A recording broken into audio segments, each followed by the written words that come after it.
Sure, and welcome to the programme. You're watching GREG, the Government Regulatory Practice Initiative, based here in New Zealand. My name's Ian Kaplan, and if you've just joined us for the first time, this is webinar episode 5 of 7 webinars, which taken together and throw in 5 films on top, make the GREG 2021 annual conference. GREG is the world's first, we say, professional capability network for anyone exercising in government the professional, coercive, facilitative, and pretty much anything else if powers of the state. I wish I could say I don't mean electricity, but to the extent that was ever funny, it's lost it's past its best by and outlived its limitation period. But nonetheless, whether you're watching us live or recorded closer to Christmas, whether you're in New Zealand or elsewhere, wherever and whenever you are, you're very welcome here. The theme continues to be conversations that really make regulatory practice and regulatory stewardship work. Now, some of you may have had the chance also to look on the GREG website at the films which have come out. There are 5, as I said. The 5th and final film is published this evening. And do please take a look at those. They range from conversations between policy and regulatory practitioners to last night's release, which was conversation about quality decision-making in the context of having a really good well-being framework at the office or wherever the workplace is to make those decisions in the business of government. So we've chosen the theme of conversations because largely at this point of the year, it's time to sit back and have conversations without PowerPoints. That's why we're hoping to have a short, snappy and punchy half hour for each webinar as we deal. And we're particularly short, snappy and punchy because this webinar is not just about conversations in terms of regulatory stewardship and regulatory practice, but actually how we have those conversations. The theme today is Frontline Conversations, subtitled The Paul and Henry Show, and that's because Paul Fantham, formerly of NZTA Waka Kohatī, but now almost immediately, as you can see from his motif in the background, he's in the cockpit, he's with the CAA, but Henry Clayton remains at NZTA, as you can see from the motif behind him. And just for those of you viewers who might wish to send me a postcard, all of our imagery is rights cleared or with appropriate permissions. We are, after all, the Government Regulatory Practice Initiative, not the picture pirates. Welcome, gentlemen, to you both. Before we come to you, I just want to see how you're all feeling at this time of the week. So at any second now, we're going to have our prologue poll, as we do, with a song title. Now, this could reflect your mood, either with the conference or with the planet at large. Off you go. Are you Pharrell Williams happy, Joan Jett frustrated, or somewhere located in between? Oh, that's looking pretty good. I quite like that, members of the audience. Yep, we've just got enough not to warrant Supreme Court intervention on Pharrell Williams, I think, with 41% give or take.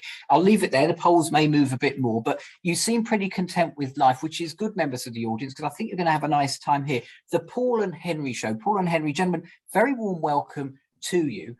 What is the Paul and Henry Show? Tēnā koe Ian, and kia ora whanau for everybody watching.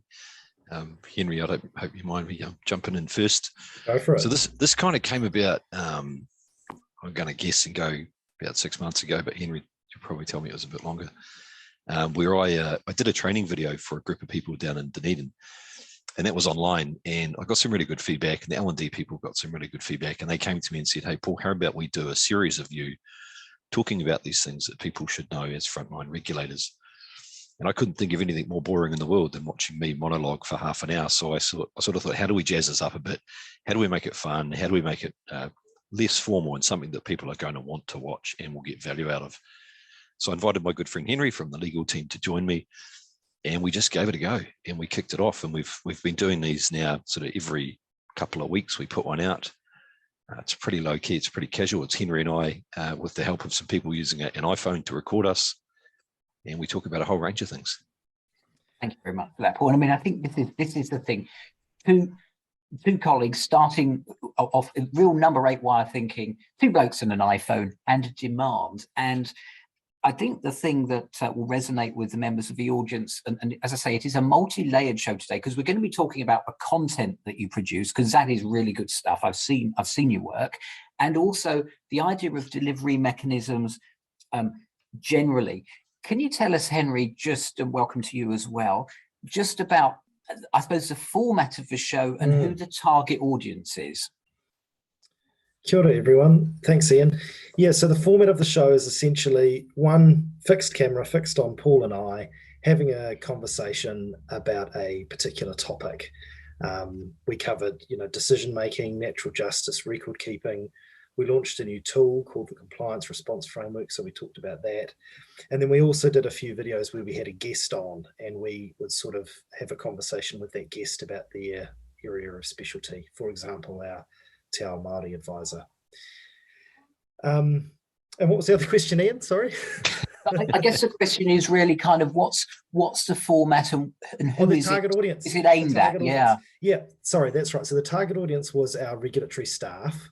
There's a lot of new staff in the agency, a lot of staff who've had a role change, and so it's sort of a entry-level information. We're not getting into fine details and lots of subtleties. It's covering the basics. And what was really cool was actually a few teams would start to watch the video in their team meeting, and then that would prompt some further discussion about, more in-depth layers and how to apply it more specifically to their work. Yeah. And I mean, looking at it, I know Wendy, and good morning to you, Wendy. Nice to see you virtually. Frontline people at Waka Kotahi really love the Paul and Henry show that checks in the post, Wendy, because it's about their work in a way they can relate to. And I think offline, I've seen you put it sort of indoors on the basis that perhaps things people should know already, or perhaps things people kind of half know and just need a bit of a reminder of. But the key thing, as Wendy says here, is managers take time to watch this with their teams, talk about the content together. Now, just in terms of talking together, members of the audience, couple of things here. The Q&A function is for you to make comments, as Wendy just has, or ask questions. Jump in, it's a family show, do it at any time. We've also got the chat function, which is for you to, I can't make you 150 cups of coffee, and you probably wouldn't want to drink my coffee anyway.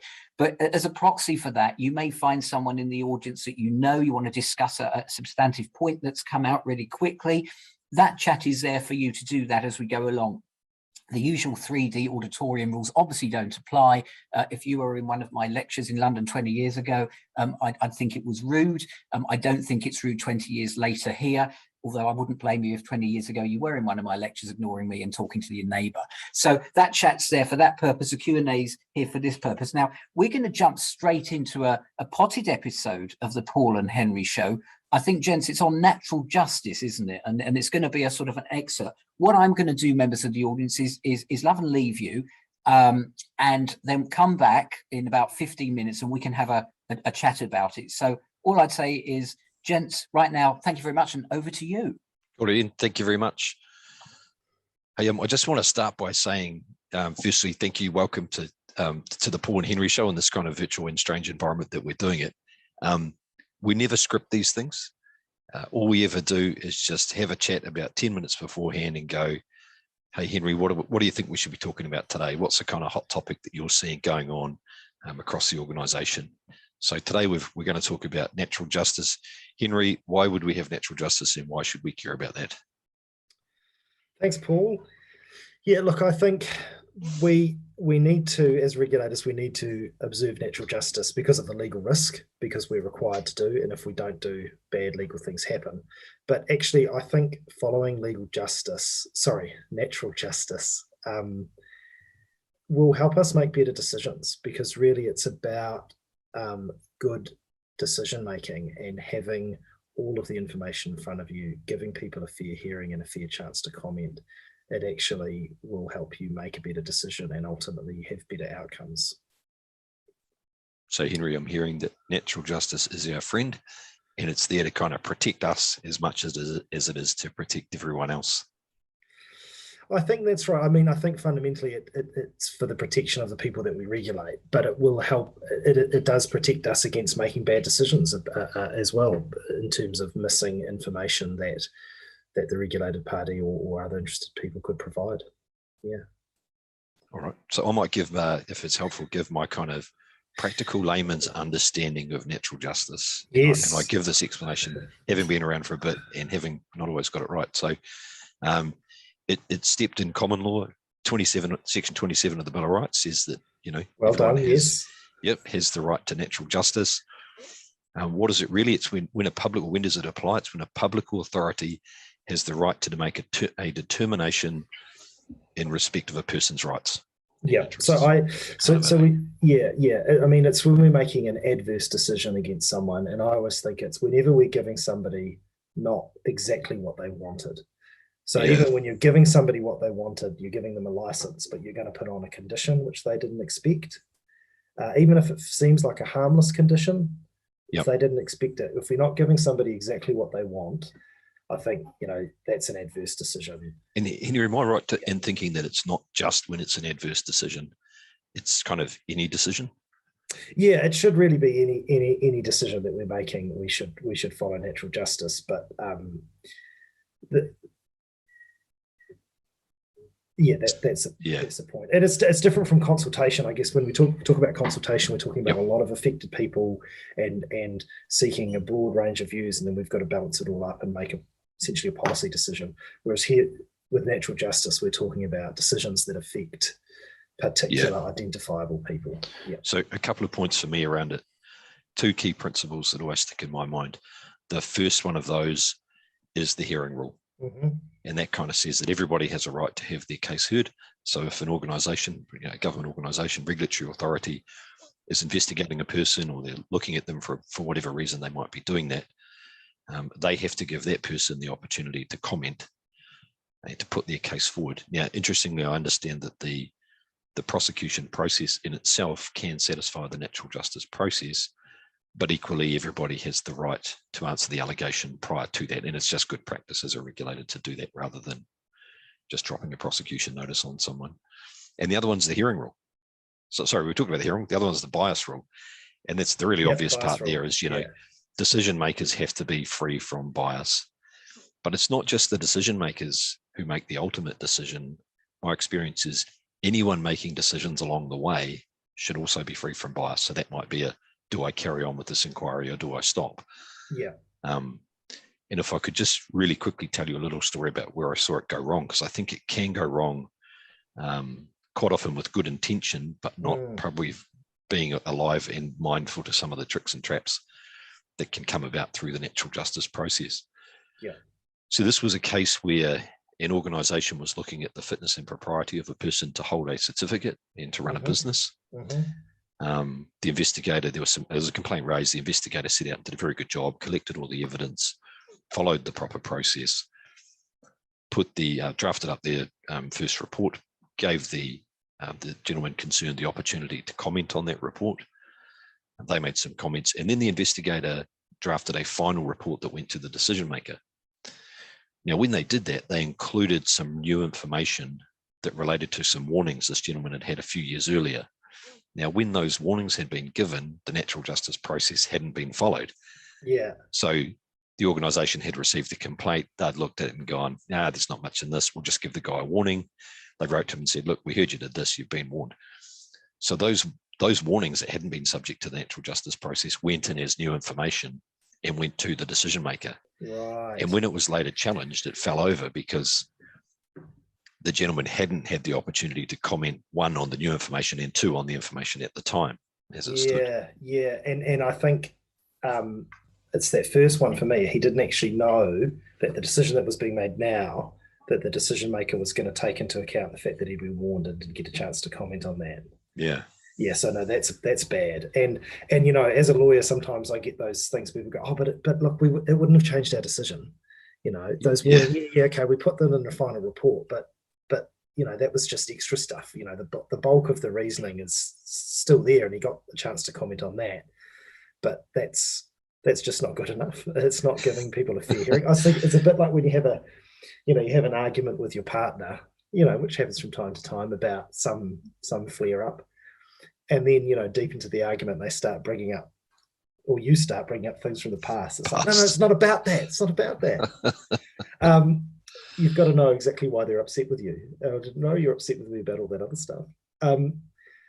That's a really good example of, essentially put yourself in the shoes of the affected person, and you would want to know everything that is going into that final decision maker and get a chance to comment on all of it.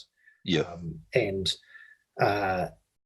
if you've got the time, if you get to that point and realize, oh damn, actually there's some other stuff that we want the decision maker to have, which we haven't shown to the affected party yet, just go back and do it again. Yeah. So just thinking about affected parties, Henry, one of the things that I've always tried to do, and I see other people do as a matter of good practice, is to not just think about we'll call them the accused or the potential offender, or however you might like to frame that.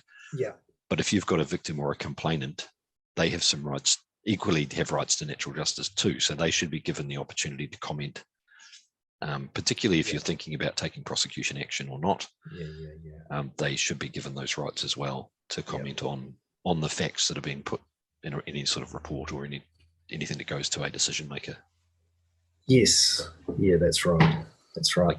And then on the bias rule, as you said, Paul, it's also about guarding against the appearance of bias. Yeah. And you know, if I'm going to be a officious lawyer for a affected person and get disclosure of all of the decision making documents and internal emails and chat, I'm going to try and find things that I can twist against you. So it's about being, you know, actually having an open mind.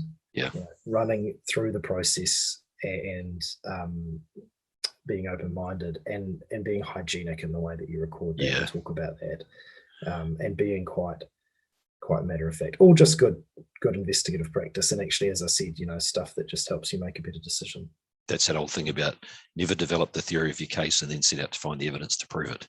Let the evidence speak for itself. And we've done a show on that, you know, the evidence, let it speak for itself, but you really have to, don't you? And the one where people can get caught too with this type of thing in emails and is in their planning process. Yeah. So let's say you have a complaint and it's against two people and your planning process focuses more, it isn't balanced and focuses more, your inquiry is more onto one person than the other. You can start to give the appearance of a bias, can't you? Yeah. And I mean, look, to be truthful, if you get into a court setting and somebody, you know, tries to challenge your decision for bias or apparent bias, you know, that is a high hurdle for them to cross. It is hard for them to prove that. But the point is, you don't want to get in those arguments. If you can avoid it, you don't want to leave people with breadcrumbs for taking those challenges against you and then just having to spend time and energy there's a bigger explaining them away. There's a bigger risk though here, isn't there, that you let that bias creep in and you actually end up making the wrong decision. Or you put to the decision maker a set of facts that aren't quite right or aren't balanced and fair.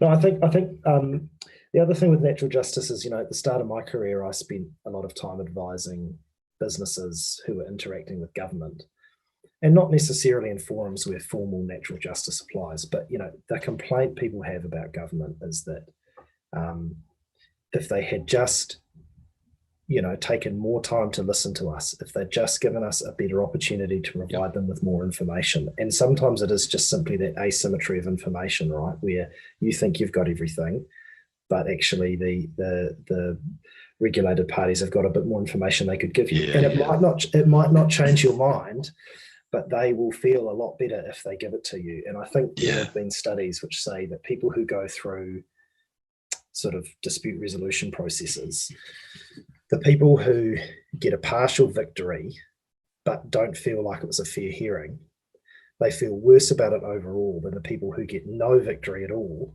but they felt it was a really fair process. And maybe you've done that yourself in a job interview where you haven't got the job, but you felt that it was a really fair hearing. You probably feel much better about that. So this goes to the heart of being a fair and credible regulator, doesn't it? It does. And of course, there's a whole legal dimension to this too. You've mentioned the Bill of Rights, and it's in common law. And of course, most of our legislation gives us particular consultation steps that we need to follow, which are really helpful, because if we follow them, we are usually safe, and they step it all through. But you still have to do all that with the open mind. Hey, I want to say one more thing, Paul, before we wrap this up, which is, this all sounds like it's going to take a lot of time. It's going to slow me down. I'm not going to be able to be a responsive regulator. And I'm sure that most of us have all got other legal tools where we can make fast decisions. So at Yep. Waka Kotahi, we can do immediate suspensions. We can immediately suspend someone's license. And there's lots of other processes like that. The important thing for government is that you do that and then you do the natural justice sort of after the event. Right. So the immediate suspension or whatever it is should really be temporary, and then you go give people the fair hearing, give them a chance to prove their case, and then decide what the permanent response is going to be. And that, of course, just puts some more weighting on safety or whatever other harms you're regulating for over the natural justice. But the natural justice should always catch up. Thank you, Henry. Thank you for everyone watching. Just lastly from me, Ian's given me the nod that it's time for us to cut this short. We'd normally do this for about 20 or 30 minutes. This is probably the first one we've ever done where Henry hasn't dropped a couple of absolute beauty dad jokes. A little bit disappointed, but that's okay. Is a still got a few dad minutes to joke go. really unfunny or really funny? I don't know. I love them anyway. I think that's why people keep watching. So we're going to wrap it up now, but thank you very much, everyone. And I think now we're rolling into Ian's coming on and we're going to do Q&A. Thank you, gents. That was lovely to watch, and I can supply some dad jokes for the balance if we need to.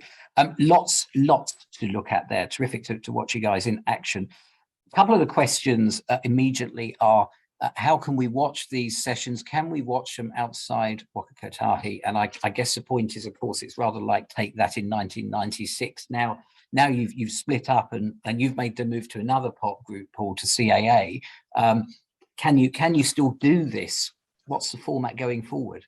So Ian, we were kind of coming to the end of what we jokingly called season 1, and we wrapped up with our final episode with Kane Patana, the director of Land Transport at Waka Kotahi. That was a bit of a highlight, having Kane on the show. And we've had some conversations about how do we keep this, how do we keep this going? How do we keep the momentum? We think it's important. We've had some great feedback. We sort of get anywhere between 100 and 300 views a month at Waka Kotahi alone. So I guess we need to probably extend that chat to GREG as well, Ian, around how do we keep this thing live? Because I think it seems to have some merit. It seems to be working. So yeah, absolutely. I mean, what do you think the secret sauce, Henry, is to this formula? Yeah. So I think having the two of us sort of chat with each other is more real to watch. You want to film something and put it online so that people can come and get it when they want. So how do you replicate that feeling of being in a training room and it having a human dimension? So being unscripted, a genuine conversation between us works. I mean, the one we've just done for you now was didn't feel quite right to me because we've had that conversation before and we were trying to kind of do it organically, but it wasn't. A bit staged, A bit staged. Whereas what we do normally is we just have a few key points to hit, a bit of a structure, and have a conversation. So it's got that human element. As Paul said at the outset, it's better than just 30 minutes of monologuing. And look, the reason I like it is I personally have, and I wonder if others have, TED Talk fatigue, which is those highly polished, sometimes they feel a bit inauthentic TED Talk style presentations where there's sort of so much emphasis on the oratory and the delivery that the messaging can be a bit, I don't know. It's the anti-TED Talk. So I think that's why people like it. It's kind of more of a podcast style talking heads. Yeah. More informal and the kind of more human and relatable, I think, is what you're saying. And the fact you can do it also up to a point behind closed doors in the natural environment where you are. You've got colleagues who get the kind of the local conditions wherever you happen to be. Let's just go to some of the stuff on the substantive material. So Ian, if I could just comment on that, I think some of the value in doing this is apparent from some of the questions we've just got. So there's a couple of people now starting to really think about natural justice and how does that relate to people's rights to privacy and how do you balance those things? Procedural fairness, how does that fit with natural justice? It's really good that this type of conversation is generating that thinking, and people will go away hopefully and continue those conversations. And we're probably not going to be able to answer those questions now in the time that we've got. But that's absolutely the sort of thing that this show is about. It's about getting people to think about these things. Yeah, it's a trigger for discussion, isn't it? And I mean, this is what Grant's saying. Hi again, Grant. And 8 people are agreeing with him. I often hear people use natural justice and procedural fairness interchangeably. Thoughts and suggestions. I guess in a nutshell, Henry, what's that on the definitional point? I think they're virtually interchangeable. You might not think about the bias rule as part of procedural fairness. You might see procedural fairness as more about the fair hearing rule, but it's all on the same theme. Yeah. Yeah, and the other one that Wendy has come to is bias, and particularly, and I think this goes to our sort of our pattern as regulators, unconscious biases that we don't even know that we have, and this is possibly also just a general behavioural as well as judge over your shoulder type point. Any hints on what regulators can do to stay really sharp and aware, Paul? Yeah, Ian, this is where Henry and I recognise we're not the experts in many things at all, and particularly not this. Recently, we had Dr. Amy come on the show and took, as a behavioural science point of view, and talked about nudge theory.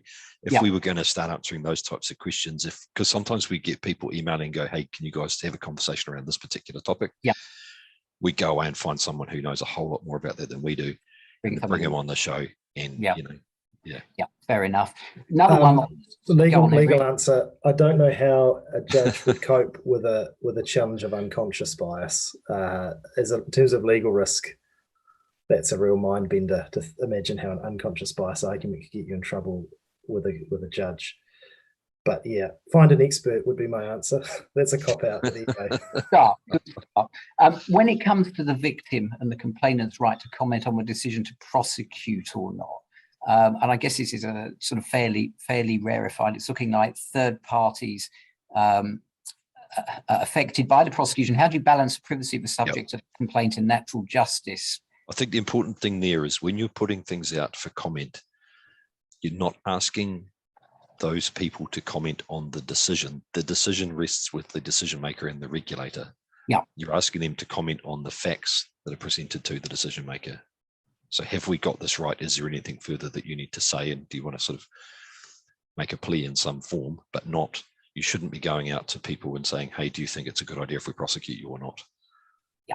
I'm mindful too that victims have rights under the Victims' Rights Act. Yep. Around being kept informed and being involved in the decision-making process on prosecutions. Henry, your views on that, mate? I've got nothing more to add on that one, Paul.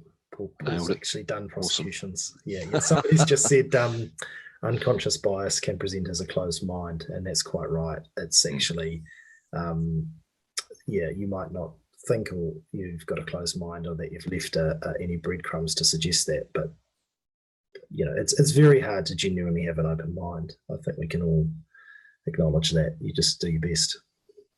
Yeah, and I think 101 on this, to judge over your shoulder, is another useful, slightly differently geared discussion piece produced by the Crown Law Office, originally a paper, now an e-form document, and GREG did a film to accompany it, which I guess tries to kill it off in half an hour, which obviously doesn't do it justice, but at least is a bit of a tease for it.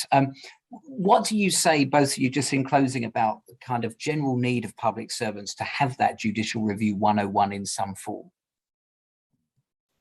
Yes, I think it's great, and judge over your shoulder is great. And the thing I like doing with people is just explaining through storytelling, and you talk about, and you can find some case that's nothing to do with your area or your agency, so you don't have to worry about anyone in the room blushing as you tell someone else's story of what could go wrong.